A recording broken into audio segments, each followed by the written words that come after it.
جو آپ کا ان دنوں جو صورتحال ہے اور خاص طور پر کیا آپ سمجھتے ہیں کہ پولیٹیکلی آپ کے جو نقطہ نظر سامنے آ رہا ہے اور جس طرح سے تحریک انصاف والے خفا ہیں آپ سے کہ آپ نے جو احوال سنایا ہے جیل کا، یہ کوئی فائدہ مند چیز تھی آپ کی نظر میں؟ کیا تحریک انصاف والے جو کر نہیں، یہ بات کرنا اور یہ آپ کا تو فیلڈ نہیں تھا عمران خان کے بارے میں، نہیں تو فیلڈ ہے بھی نہیں. ہم نے تو ان کی جو پالیٹکس ہے اس پہ بات صرف اس صورت میں کی ہے جب کوئی ہم سے پوچھ لے. رہا تحریک انصاف کا، تحریک انصاف والے کسی سے خوش ہیں؟ مجھے بتائیں.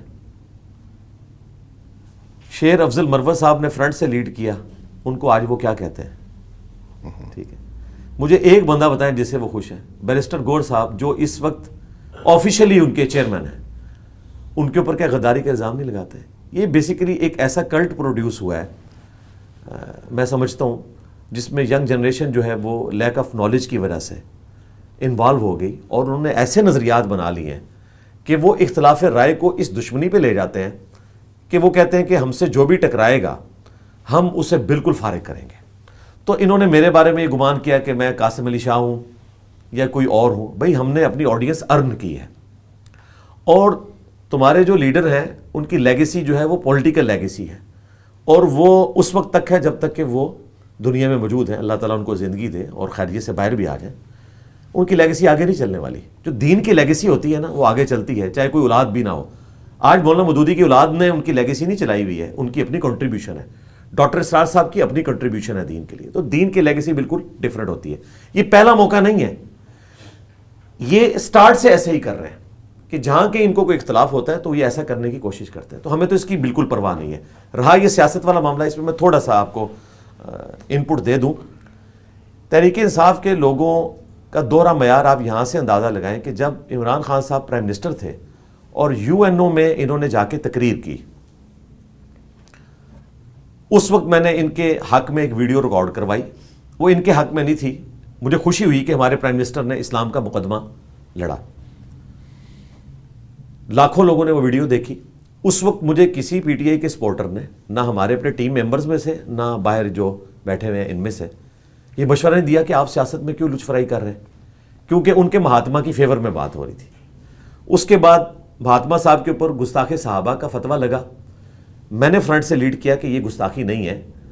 جو عہد کے پوائنٹ آف ویو سے، صحابہ اکرام کے پوائنٹ آف ویو سے ان کے الفاظ کے چناؤ کا فرق تھا. میں نے بتایا کہ احمد ریلوی صاحب نے قرآن کے ترجمے میں اس سے سخت لفظ استعمال کیا، نامرد کا لفظ استعمال کیا ہے صحابہ کے لیے.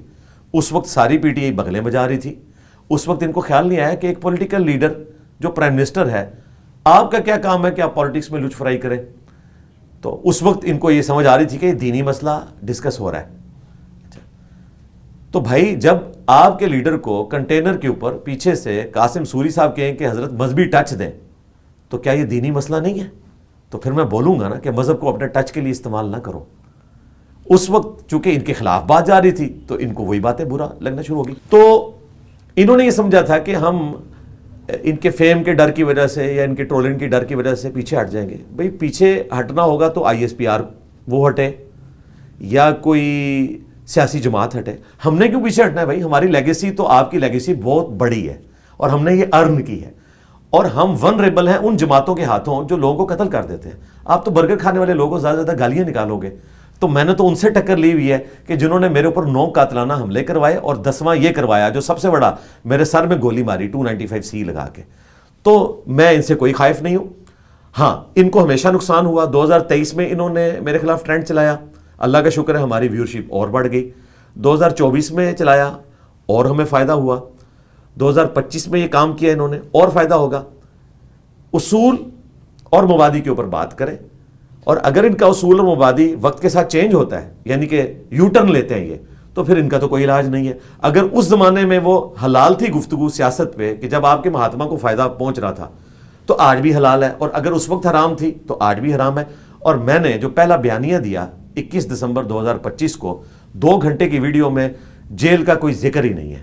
خان صاحب تو بڑی دور کی بات ہے. میں نے کہا ہم تو اپنی دعوت ڈسکس کرنے بیٹھے ہیں، تو مجھے اگر شوق ہوتا تو میں اس دن اس کو ڈسکس کرتا. میں نے آج تک اپنے پلیٹ فارم سے ان کے مہاتما صاحب کو ڈسکس بھی نہیں کیا. یہ تو پوڈ کاسٹ میں جب پوچھا گیا تو آپ کو پتہ ہے ہم کسی کو یہ زبردستی نہیں کہتے کہ یہ سوال نہیں پوچھنا یا پوچھنا ہے، ریکویسٹ کر سکتے ہیں. میں نے بھٹی صاحب سے ریکویسٹ کی کیونکہ وہ ہر جگہ خان صاحب کو لے آتے ہیں، خواہ وہ طارق مسعود صاحب کے پاس جائیں، خواہ وہ ابتسام علیہ ظہیر صاحب کے پاس جائیں، خواہ وہ طارق جمیل صاحب کے پاس جائیں. مجھے خدشہ تھا کہ وہ چونکہ ان کی ایک عقیدت ہے ان کے ساتھ، تو میں نے ہاتھ جوڑے تھے. اسی طریقے سے میرے ٹیم ممبرز گنوائے. میں نے کہا حضرت اپنے مہاتما صاحب کو نا بیچ میں لے کے آنا، اگر آپ لے کے آئے اور میں نے جواب نہ دیا تو پھر یہ سارے ناراض ہوں گے، اگر جواب دیا تو ناراض ہوں گے.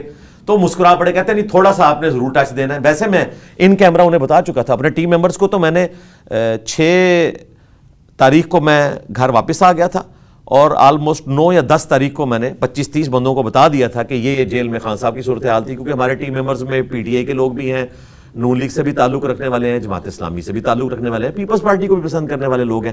تو میں نے ایک ایکس پرائم منسٹر کے کیا حالات ہیں وہ ان کو بتائے تھے، لیکن میں نے ان کو کہا تھا کہ میں ویڈیو میں اس کو ڈسکس نہیں کروں گا. تو بھٹی صاحب نے پوچھا تو میں نے اس کو ڈسکس کیا اور پھر اس میں خامخواہ انہوں نے مجھے مجبور کیا کہ میں ایک ایک سٹیپ طے کرتا چلا جاؤں. پھر ریحان طارق صاحب، شاہ زیب خانزادہ، میرا مقصد یہ نہیں تھا کہ میں نے کوئی ان کو ڈیفیم کرنا تھا. جو میں نے دیکھا، جو میں نے سنا اور جو میں نے سونگا، ساری چیزیں بیان کر دی. میرا سوال یہ ہے کہ جب یہ بحث شروع ہو چکی ہے اس ملک میں اور دونوں طرف کا نقطہ نظر سامنے آ رہا ہے، آپ کا ایک بہت ہی اہم نقطہ سامنے آیا ہے توبہ کا، تو کیا اس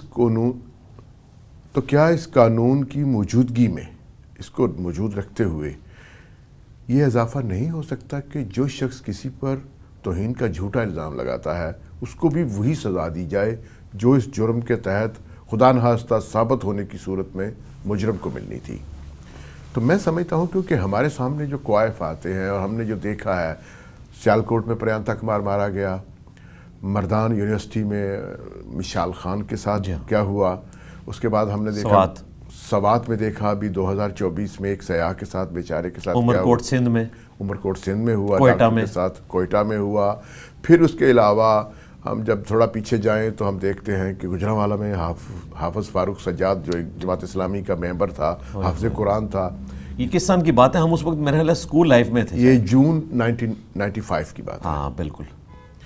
اس کے ساتھ ظلم ہوا اور پھر اس کے بعد ایک اور بہت اندوناک واقعہ ہوا احمد پور شرکیہ میں. یہ ابھی کوئی 8-9 سال ہوئے ہیں. جو ایک پاگل تھا، یہ ایک پاگل شخص جس کے گلے میں ایک تختی تھی جس کے یہ مخبوط الحواس ہے، اس کو مار دیا گیا.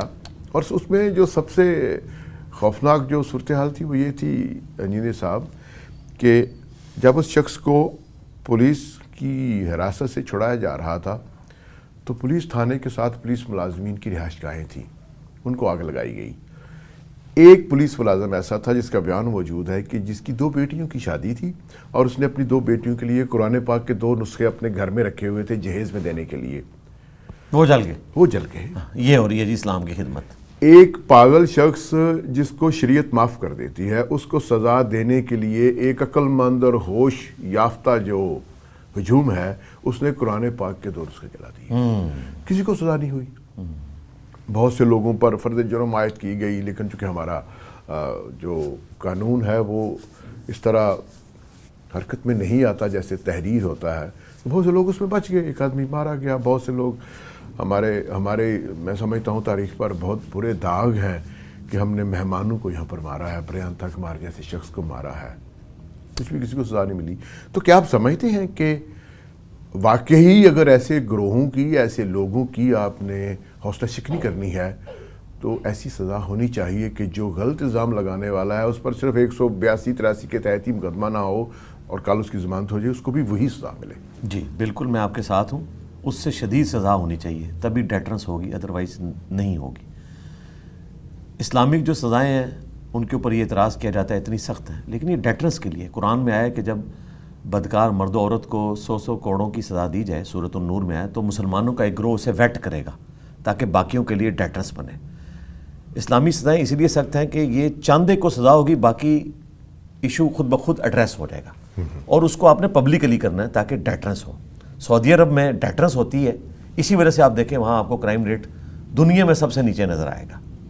دبئی میں آپ دیکھ لیں، آپ گاڑی جو ہے بغیر لاک کیے ہوئے چلے جائیں، اس میں جتنا مرضی سامان ہو کوئی لے کے جا ہی نہیں سکتا. پچھلے دنوں بھی اس طرح کی ایک چیز رپورٹ ہوئی، انہوں نے 15 منٹ میں بندہ پکڑ لیا، کوئی کچھ کر ہی نہیں سکتا.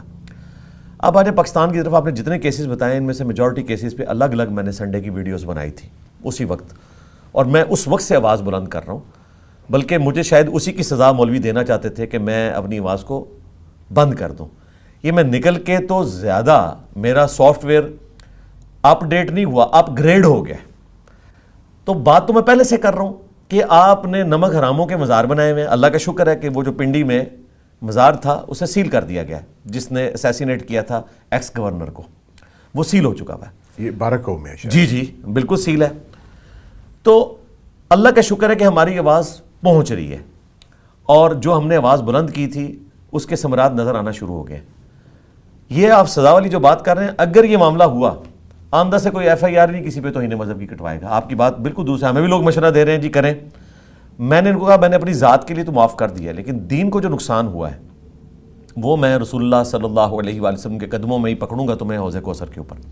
لیکن 2 دن پہلے ہمارے یہاں اردو پوائنٹ کے اینکر آئے ہوئے تھے، تو انہوں نے کہا کہ جی آپ ان کو اس طرح کھلا نہ چھوڑیں، چاہے 5 سال بعد فیصلہ ہو، ایک بار کیس کریں، 10 ارب کا ہرجانہ کریں، تاکہ ان کو پتہ ہو کہ کچھ اس کا رزلٹ نکلتا ہے۔ تو میں نے کہا ہاں اس پہ غور کیا جا سکتا ہے، اور اگر اس وجہ سے کیا جائے تو ظاہر ہے کہ پھر یہ تو سب کے لیے ہوگا، تو ہم اس کو پروسیڈ کریں گے۔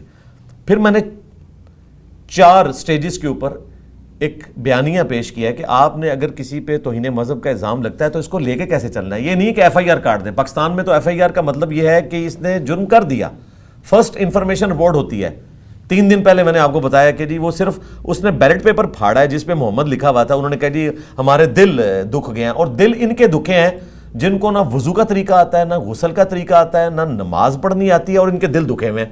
ٹھیک ہے، جو نبی علیہ السلام کا دل دکھا رہے ہیں کہ انہوں نے قرآن کبھی ترجمے سے نہیں پڑھا، انہیں قرآن کی حرمت کا خیال آ گیا۔ قرآن کے گستاخ تو یہ بھی ہیں، وقال الرسول یا رب ان قوم اتخذوا هذا القرآن مہجورا، سورۃ الفرقان کی آیت نمبر 30 ہے۔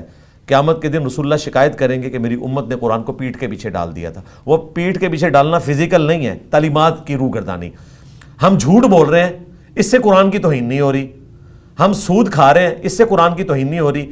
ہم اپنے رشتہ داروں کا مال ناحق ہڑپ کر کے قرآن کے تحت دوزخی آگ پیٹ میں بھر رہے ہیں، اس سے کوئی جو ہے وہ قرآن پاک کی توہین نہیں ہو رہی۔ توہین یہ ہو رہی ہے کہ جی کسی اخبار کے اوپر کوئی چیز نکل آئی ہے، یا قرآن کا کوئی پرانا ورقہ کہیں پہ نکل آیا ہے تو وہ توہین ہو گئی ہے۔ یہ انہوں نے تماشا بنایا ہوا ہے، اس سے زیادہ کچھ بھی نہیں ہے۔ بالکل سزا ہونی چاہیے، اور وہ 4 سٹیپس یہ ہے۔ نمبر 1، اگر کوئی اس طرح کی شکایت آتی ہے تو سب سے پہلے اس ویڈیو کو پورے کانٹیکسٹ کے ساتھ دیکھا جائے، اگر گواہ آئے ہیں تو ان کا بھی ذرا ٹریک ریکارڈ دیکھا جائے، ویڈیو کا فرینزک کروایا جائے، اس کے بعد اس بندے کو بلایا جائے، اس سے پوچھا جائے بھی تیرے کہنے کا مطلب کیا تھا، تو نے یہ بات جو کی وہ اپنا مطلب کلیریفائی کرے، تو دیٹس آل۔ پھر بھی اگر آپ کو شک ہے تو چوتھے نمبر پہ آپ علماء کا ایک ایسا بورڈ بنائیں کہ جو ایسے علماء ہوں جن کے اوپر لوگوں کا ٹرسٹ ہے، نظر آتی کونسل والے علماء نہیں۔ مثلا میں کہتا ہوں کہ مفتی تقی عثمانی صاحب، مفتی منیب صاحب اور جواد نقوی صاحب، یہ بڑے علماء ہیں جو کبھی جرت نہیں کریں گے کہ کسی کے اوپر اس طرح کا الزام لگائیں۔ دیکھیں میرے کیس میں سب سے ہائی پروفائل کیس تھا نا، تو سب سے بڑے بندے کی طرف سے آنا چاہیے تھا فتویٰ، اور آیا ہے، ہمارے حق میں آیا ہے۔ ہماری ٹیم نے مفتی تقی عثمانی صاحب سے رابطہ کیا تو ان کے لوگوں نے کہا کہ جب جامعہ منوریہ نے فتویٰ دے دیا ہے تو تقی عثمانی صاحب کے فتوے کی ضرورت ہی نہیں انجینئر صاحب کے حق میں، لہٰذا آپ کے کیمرے میں بتا رہا ہوں کہ ان سارے بڑے مفتیوں نے میرے حق میں فتویٰ دیا ہوا ہے۔ تو ان مظلومین کے لیے بھی کھڑے ہوں کہ ایک ہائی پروفائل کیس آتا ہے، میرے لیے تو اتنی دنیا نکل آئی، ان بچوں کا کون پرسان حال ہوگا۔ میں جب اندر گیا تو ان بچوں نے یونانیمسلی مجھے کہا کہ علی بھائی آپ کو اللہ تعالیٰ نے اسی لیے یہاں بھیجا ہے کہ آپ بھی اس تکلیف سے گزریں اور آپ ہم مظلومین کی آواز بنیں، جن کی آواز سننے والا کوئی نہیں ہے۔ اور میں نے اندر ہیومن رائٹس والے 8-9 لوگ مجھے ملنے آئے تھے، تو انہوں نے کہا، پونے گھنٹے کی میٹنگ ہوئی کہ آپ باہر نکل کے کیا کریں گے۔ میں نے کہا جی میں جہاد کروں گا ان لوگوں کے خلاف جنہوں نے ہمارے بچوں کو اس طریقے سے قید کیا ہوا ہے۔ کل کو ان کے بچوں کے ساتھ بھی یہ سارا معاملہ ہو سکتا ہے۔ تو یہ 4 سٹیجز میں ہو، اور اس میں میڈیکل بورڈ بھی بیٹھے، ہو سکتا ہے ذہنی توازن ٹھیک نہ ہو۔ ہماری سپریم کورٹ کی اتنی جرت نہیں ہے کہ وہ اس کی بنیاد کے اوپر ایکویٹل کر سکے۔ پچھلے دنوں ایک کرسچن تھا، کوئی پروفیسر تھا، اس کا جو کیس میں نے اسٹڈی کیا وہ غالباً ڈان میں تھا، نیوز میں، وہ جیل کے دوران ہی مجھے پروفیسر صاحب نے کہا پڑھنے کے لیے، وہ آلموسٹ کوئی 18 سے 20 سال جیل میں کاٹ چکا ہے، اور 2015 میں، آج 2026 ہے جنوری، اس کو ڈاکٹرز نے پاگل ڈکلیئر کیا۔ 5 سال تک کسی نے کیس ہی نہیں سنا۔ پھر جرت دکھائی جو ہمارے تھے عطر من اللہ صاحب، اور انہوں نے بھی کوئی 3-4 سال بعد اس کیس کو لیا اور پھر الٹیمیٹلی انہوں نے اس کا ایکویٹل کیا. اندازہ کریں کہ 20 سال اس بندے کی زندگی کے آپ نے چھین لیے، اس کے گھر والوں کی، مر جاتا تو صبر آ جاتا. تو اس طرح کے بہت سارے کیسز ہیں، اور یہ اب رینیسانس کا آغاز ہو چکا ہے. ڈاکٹر صاحب میں آپ کو بتاؤں، اگر یہ اسلام کی کوئی خدمت چاہتے ہیں تو یہ ہمارے ساتھ ہم آواز بنے، اس سے پہلے کہ ہماری جین زی اور آنے والی ینگ جنریشن ریلیجن کو پاکستان سے باہر نکالے. آپ ان لوگوں کو پاکستان سے انٹلیکچولی باہر نکالیں، ان کو بھی جینے کا حق ہے، اور ان کو قانون کے دائرے میں لے کر آئیں، اس کٹہرے میں کھڑا کریں کہ جو لوگوں کی لائفز کو ونریبل کر رہے ہیں توہین مذہب کے نام کے اوپر.